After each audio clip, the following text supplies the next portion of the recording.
David Furones is the reporter for the Sun Sentinel who covers the Miami Dolphins. He is on the Toyota of Hollywood hotline. He was at a lunch today. They did a best of luck send-off for Ruthie Polinsky from NBC6, who's done there. So I'm seeing here Furones in the picture. I see Ruthie. I see Joe Shad. I see Hal Habib. I see Adam Beasley. Who else was there for lunch? Cam Wolf, Chris Perkins, Daniel Yafusi. So good representation from the Dolphins beat, giving our friend Ruthie a little send-off. Where'd you guys go for lunch? Where'd you take her? Oh, over in Davie, so old Dolphin stomping grounds, and then just the ale house over there. So it was a good time. So what? Ale house, that's a spot. I'm trying to guess who orders what. So let's see. Cam Wolf goes with chicken tenders. True or false? A lot of us went burgers. Sorry if I'm ruining your whole guessing game here, but we split a bunch of appetizers and then a lot of burgers.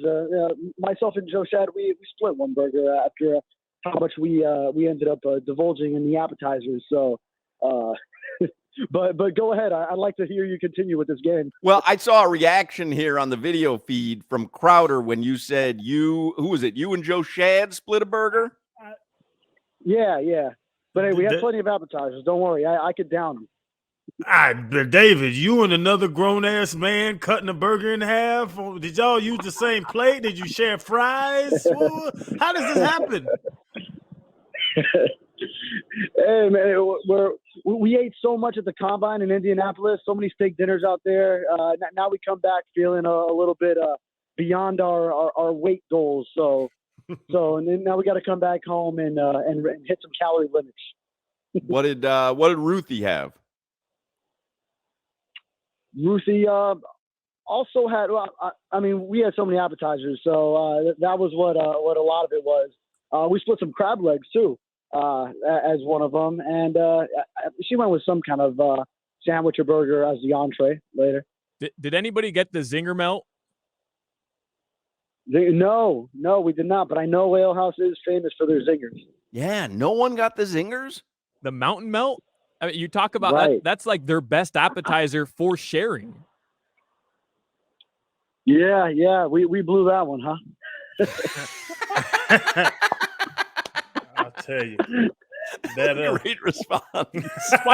It's why they need radio guys out there. Right. Know? We know this stuff. Yeah. We know this stuff. Okay. There's a definite lack of radio guys there. What about Hal? What Hal Habibi? You guys have this show. You guys have the show. You couldn't make it. What did Hal get? Well, you're asking me to recollect way too many people's dining options. I do not. Did Hal pay his fair share, or did he try to get out of it? Yes. No, he did. He might have tried expensive on the Palm Beach Post. I don't know. Hey, who was the salad guy that was trying to impress his friends by eating healthy? Who's the salad guy in the group? No, none of us. We did not do that. Oh, okay. That seems like a Beasley. That seems like a Beasley thing. That's what I thought. Beasley did do a soup and salad plus appetizers. So, yeah, he took on the crab legs. He's wearing, I see Beasley, he's wearing sandals with, you're at a restaurant, no socks, just sandals. What's Beasley doing there? Very South Florida look. Furones is like, why did I leave the lunch for this? I thought he's like, fellas, I got to go do this interview. There's a lot going on in the NFL. I'm just peppering him with questions about the lunch. About the lunch he just left. What? No, let's talk some football. David Furones, he covers the Dolphins for the Sun Sentinel. So, we are going to talk football. Yeah, I mean, we have to, I guess. Len will get mad. So Lamar Jackson, explain this to us. Do you believe that, because the Dolphins have made it clear, I guess, that they're not interested in Lamar Jackson, and do you believe that? And do you believe that they're not interested in anyone? Because they've made it pretty clear Tua's their guy. Mike McDaniel says Tua's the perfect guy for the offense that I want to run. I believe what I'm hearing. I'm wondering if you do.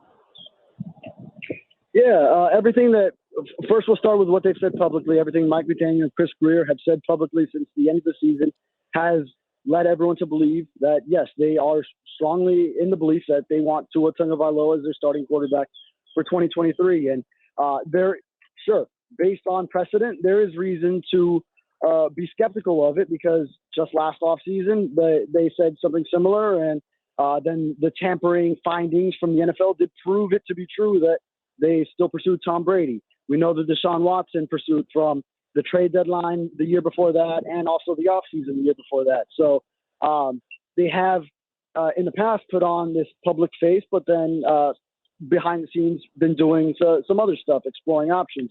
So I do believe it as maybe call me gullible if they've fooled me once, twice, 3 times, but I do believe that's what they want to do here for 2023.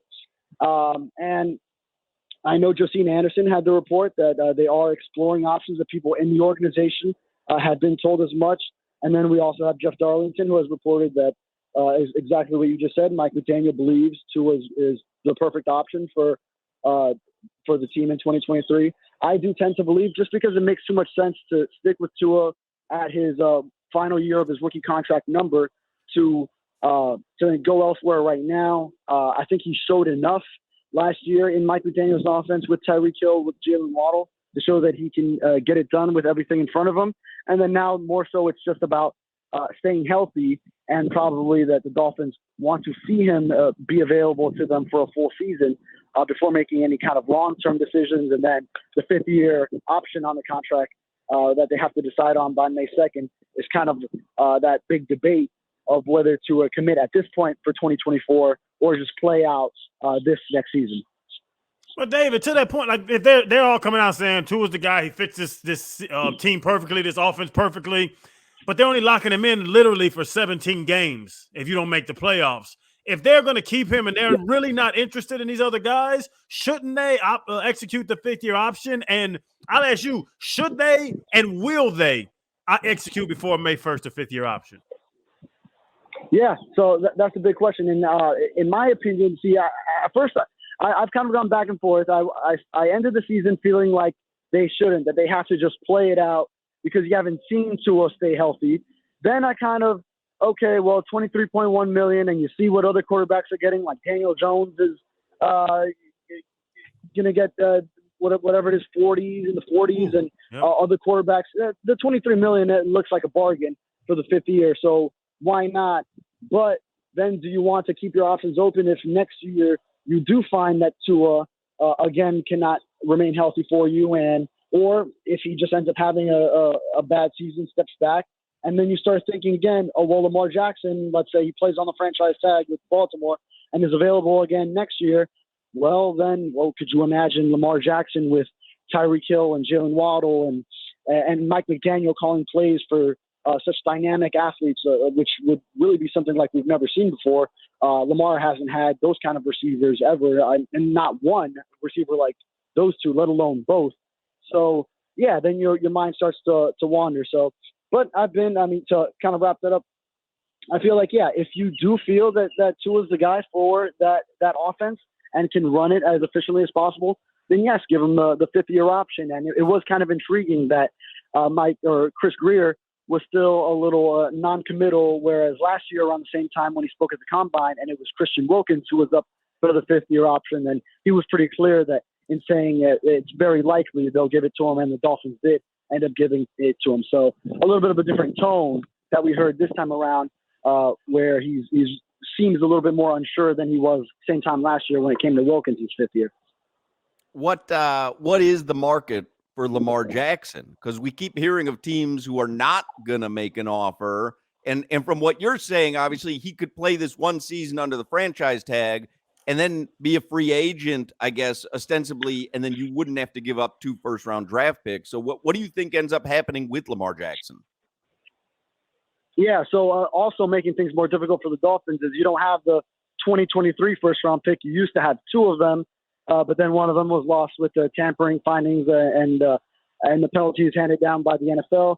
And then the other one, once you lost one, and then Tua was having such a great season mid-year, was very hot at that point in the year, and you're feeling, okay, he's probably the answer, then you end up trading the other one for Bradley Chubb. So it's really a win now with Tua mentality. And as far as in the future, well, yeah, it is really interesting with Lamar Jackson that so many teams have kind of put the message out there that they are not in the running, not pursuing him.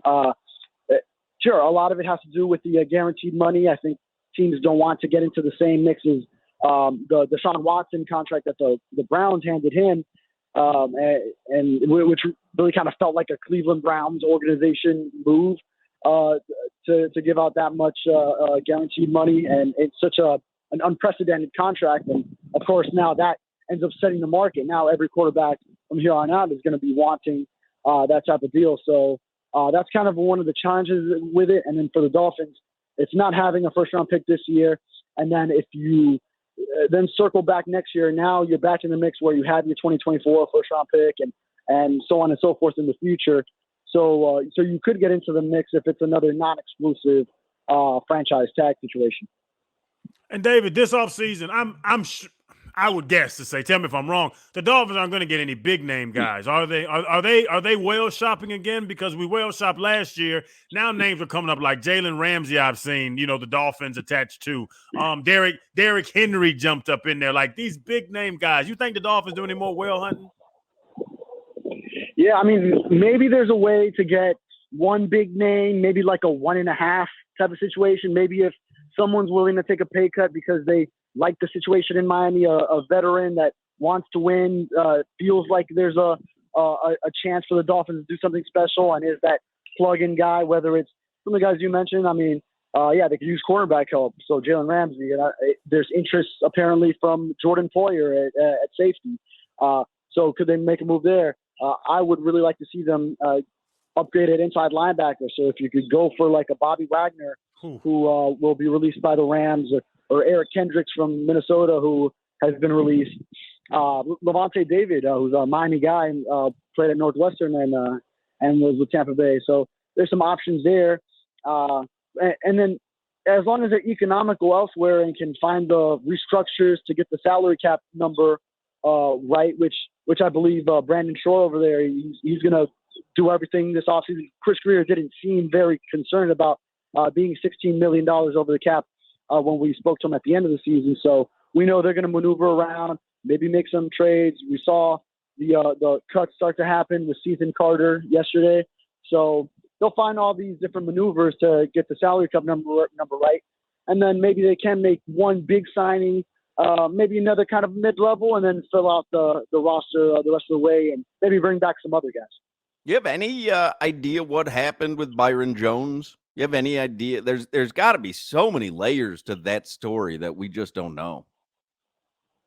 Yeah. From what I know, the progress in his rehab stopped at some point, and the team was, if we go through the timeline, was actually hopeful that he'd be able to return from that surgery last March, starting with training camp, and then that didn't happen. He was on the physically unable to perform list.